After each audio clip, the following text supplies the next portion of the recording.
Et là, je vais vous parler du cycle de l'évolution. On ne peut pas s'empêcher d'évoluer. Le cycle de l'évolution comporte 4 étapes. La dépendance, la contre-dépendance, l'indépendance, c'est ce que on va voir aujourd'hui, et l'interdépendance. Et puis après, on redémarre et on rebascule à la dépendance. Donc, c'est plutôt une spirale.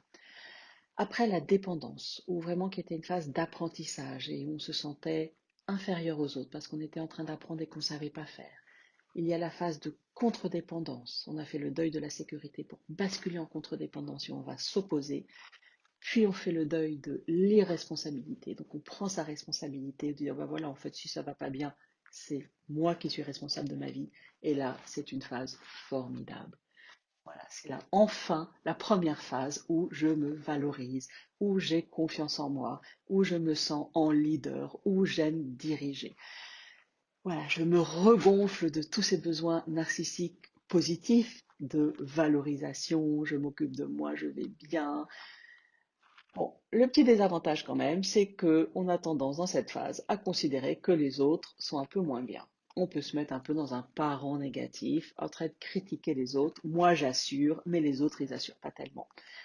Donc, quand on se retrouve, et je pense à une cliente notamment qui était manager, qui après avoir fait sa prise de poste, après avoir appris, après avoir pensé qu'elle n'était pas bien à cause de ses patrons et failli partir, heureusement, elle est venue en coaching à ce moment-là.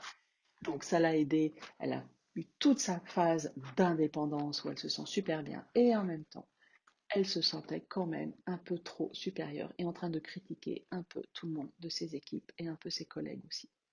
Donc heureusement, elle s'en est rendue compte et le coaching, ça a pu l'aider à vraiment pouvoir collaborer avec les autres et à se dire voilà, moi j'assure, mais les autres aussi ils ont des forces, les autres aussi ils ont des qualités. Et ça l'a aidé à passer à l'étape d'après, qui est l'étape du collectif, qui est l'étape de l'interdépendance. Donc si vous vous retrouvez avec un manager ou avec un client qui est dans cette phase d'indépendance, c'est pas facile à gérer parce qu'il a plutôt tendance à vous mettre dans cette dépendance et à vous vouloir que vous restiez un peu son inférieur.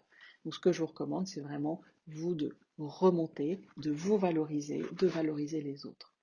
Donc après, quand vous êtes dans cette phase, vous, de dépendance, vous allez super bien. C'est le moment où vous réfléchissez à vous, à vos besoins, et puis vous faites le deuil du narcissisme. Vous arrêtez vous arrêtez de penser que vous êtes la personne la plus formidable du monde. Il y en a aussi plein d'autres. Et là, vous allez basculer dans la phase suivante d'interdépendance. Si vous y arrivez seul, c'est formidable. C'est tout ce que je vous souhaite, de pouvoir vous épanouir au travail.